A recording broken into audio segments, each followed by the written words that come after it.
Emily and I are here today to give you a preview of Defenders of the Realm Legends Edition. Now, truth be told, neither of us had any experience with the original Defenders of the Realm, but we did the heavy lifting for you, and we've played the new one.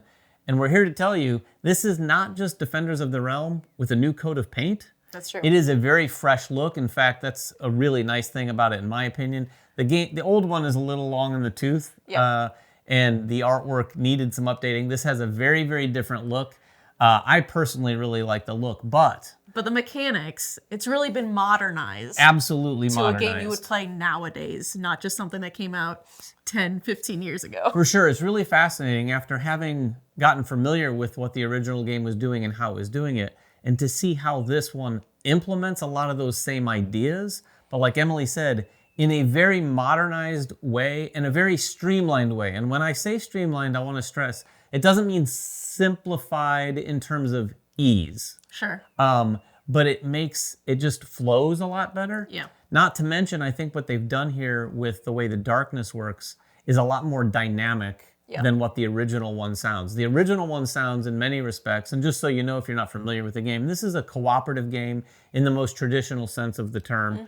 Mm-hmm. The original had very pandemic sort of feel to it. Yes. In many respects, not just because it's co-op, but a lot of how things and danger spread across the map. Yeah. But it's in a fantasy realm. It is in a fantasy world. This one takes that general idea, and instead of things kind of exploding, it really feels like the forces are moving and mobilizing towards getting here to Monarch City, and it feels a little bit more like a tower defense game. I would say so. In a way. Because there's the 4 bosses, which is the same from the original game, right? But this time they're trying to move in towards the city, and if they make it into the city, we don't just automatically lose. Right. We have 4 towers, and so each time they might destroy a tower. So over time, we're trying to both get rid of these different bosses and get rid of the minions that are also coming into the city. It really feels like everything's converging onto Monarch City, and we're like, please stay away, don't come in. Yeah, you can see on the map here, there are little arrows that dictate where forces are going to move when that sort of explosion would typically happen.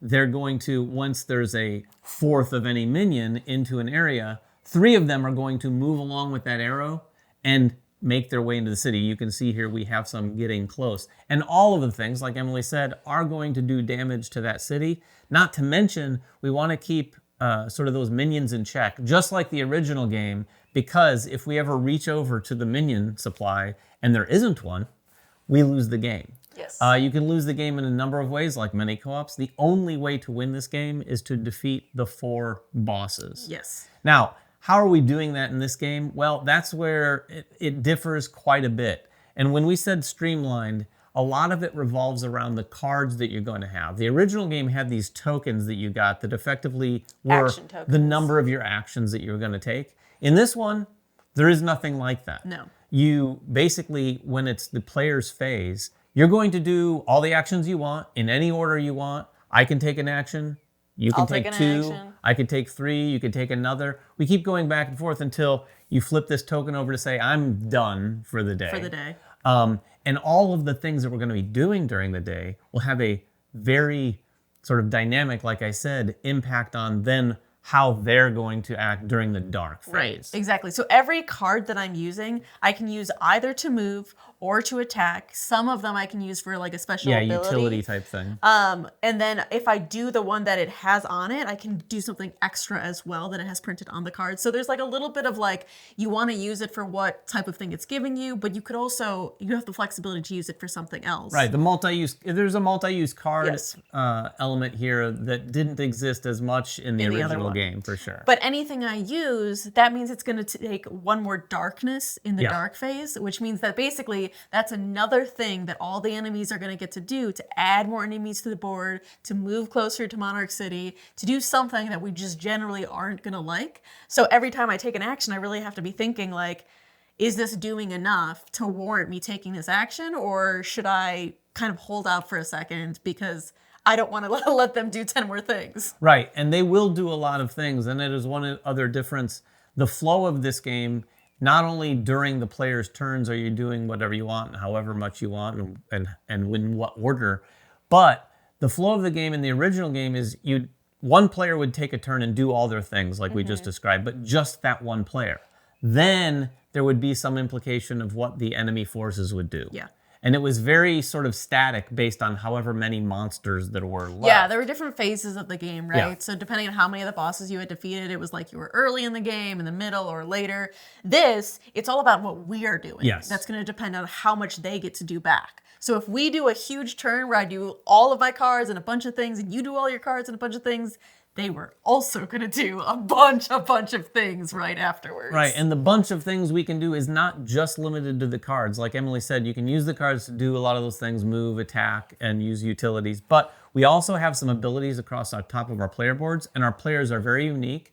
Now, this is similar. Some of the original game had character powers, but they work a little differently here. Again, we can use as many of these as we want to, but they all have a cost, and those costs can be different. You might spend some coins to do some. A lot of them are going to have you taking darkness in order to do things. And again, you can do this as much as you want if you can use that power. Not to mention, there are some ongoing things that we can do just as a general idea that also generally allow us to take more darkness in order to do them. There's different elements like Scourge, and some of the monsters will put elements on the board now. We can remove those elements or do skill checks to get some other things done, but we're always taking that darkness, and the darkness is in the form of more cards that you temporarily put in your heap, which is where you play cards when you're using them. Then all of those cards in our heaps are collectively used to calculate how much darkness they're going to acquire, and then we actually let them do all those things. Yes. So as a team, we got to say like, okay, we can't just do a ton of darkness because then we're going to have a ton of things happening. But it's also not something where you're going to like have one person quarterbacking because each of these people are so different. Like I'm playing the half giant barbarian. I can lose health in order to get like this rage up and do kind of more things. My whole deck is unique to me. So there are things on my cards that are saying like, I can increase something by the result of my rage. So I keep playing with my health, trying to go up and down, whereas you as an archer were kind of like trying to go around the board, do different things. Yeah, I wanted to stay in the forests. I could attack from one space away in almost every case. I was getting benefits from being in the forest, and like Emily said, there were ways in my cards that allowed me to get around the board pretty quickly. I was going around and dropping these portals so that we could very easily move around the board. I mean, I didn't have much of a problem, but that was mostly to try to help the other players at the table move around as well. But like I said, they're going to then use this darkness. We have an example here where we're at 16. We had done a lot of things on our last turn. And then you're going to flip cards off the top of this deck right here. This is the enemy deck. And there's these banners. You're going to go from left to right and do each banner. And the banners at the top have a cost of darkness. That's what they're spending in darkness to do the thing on the banner. And each of these banners effectively do very similar things in terms of putting more minions out, maybe putting some money out on the board, luring us to get the money. Of course, some of the bosses will actually also use money.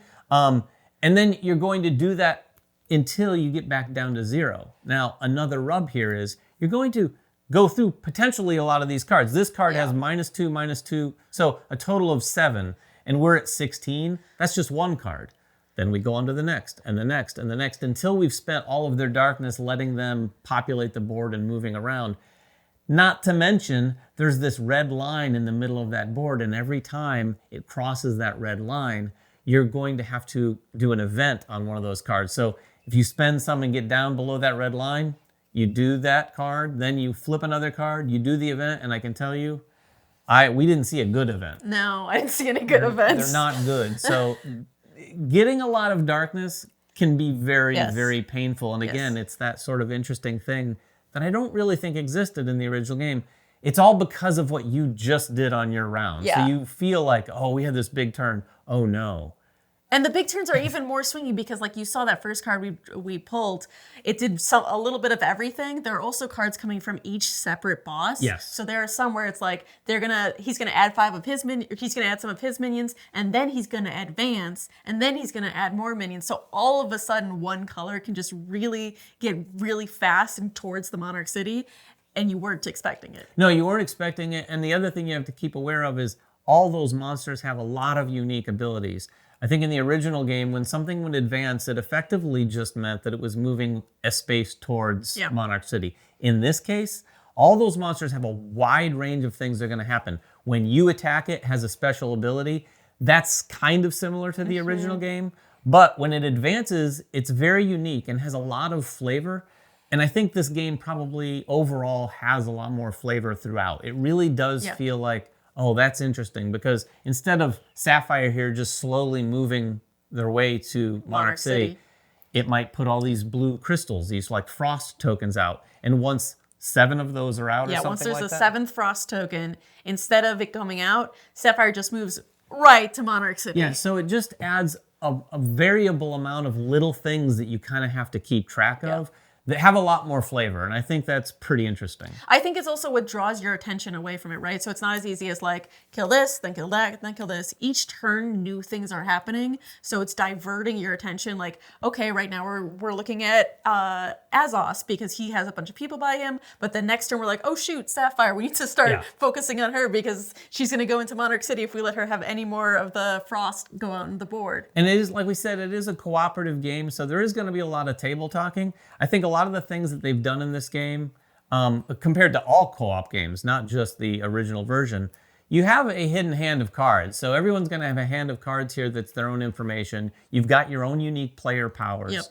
There's so many things going on that it would be very difficult for, I think, one player to kind of like come in and say, okay, you do this. There's no I don't think quarterbacking is going to be quarterback. A little harder to do in this game. With that said, cooperating is important.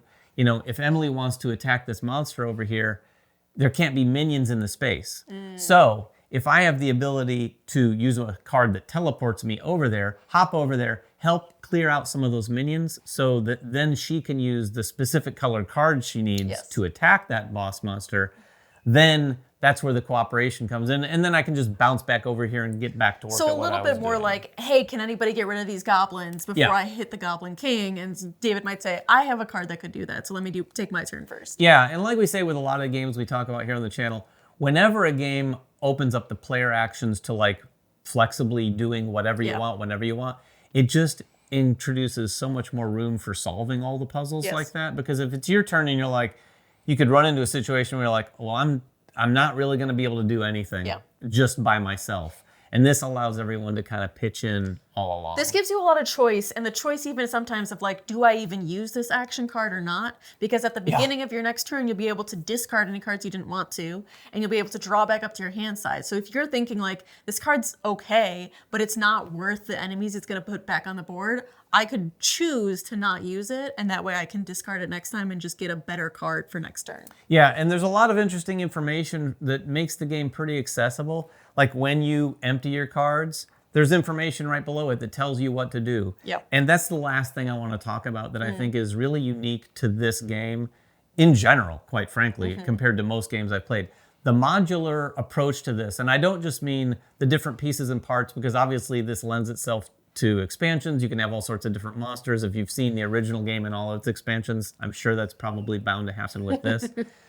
But the way they've approached this, the rule book, now admittedly there was a work in progress rule book that we had, but it was very limited, and a lot of things just said, look at the card on the table, look at the board on the table, from setup on. So all the setup information was on each element here. We've got the darkness board that has setup. Our player boards had setup information. The boss monster cards had setup information. So you could basically just go around the table, set up the game without having to kind of go back and forth to this rule book. And then during the game, they do that same thing. So they have the 4 phases, right? So you have dawn, day, dusk, dark. And each time you go into a new phase, you basically look around the rule board, you look around everything that we have and say, okay, do I have anything that says dusk on it? All of the dusk stuff is happening now. Okay, that's done. Do we have anything that says dark? All the dark stuff happens. And there's quite a lot of dark things. There is a lot of dark things that happen. The darkness is that time where they do things. So like we said, they're not only spending the darkness to do these cards, but before that even happens, you go around and they all have these dark triggers that do things. So it really feels dynamic that way. But you are just kind of like, you could probably set this game down and kind of pick it up pretty quickly, or at least have the other people at the table pick it up pretty quickly just having sat down without much of a teach. Yeah, because it's all right there when you're going to use it, right? If you're like, okay, I'm trying to get rid of a frost. How do I do that again? Oh, it's right here on the frost word card. Yeah. It says it right there. Yeah, you just put all of those things right here in front of you like we did here. And it's just as simple as going down. And once you do it a round or two, you kind of get a sense for like, okay, last time we did dark, it was like these three things. Yes. Let's do those again. Yeah. So anyway, it's very streamlined, sort of modernized experience of Defender of the Realms. One of the classic, I mean, I think this was what, 11, 12 years ago? 13 years ago? Yeah. 13 years ago, finally coming out with a new sort of refreshed, revitalized look. Again, the artwork and the style here, I think, is going to be, some people might like it, some people might not so much. I love it. I love the way this sorts of look. It has this sort of like cool cartoony look to it. I would say too, like if you liked the original and but you're like, okay, it's getting a little outdated at this point. We've had quite a few more board games come out since then and now. Yeah. This is like the new version of it, Yeah, right? for sure. This really makes it to the point where you could bring it to a modern table and be like, no, this is actually a fun game to play now. Yeah, for sure. If you have any questions about it, make them in the comments below. We'll get down there and answer whatever we can. We're probably going to get it played at least another time before we get this video posted. So get down there and ask us whatever you want. Also, come over to our Discord and talk about the game a little bit more. Yeah. We'll be over there to talk about it. Until next time, though, make sure everyone has fun at the table, and we'll see you then.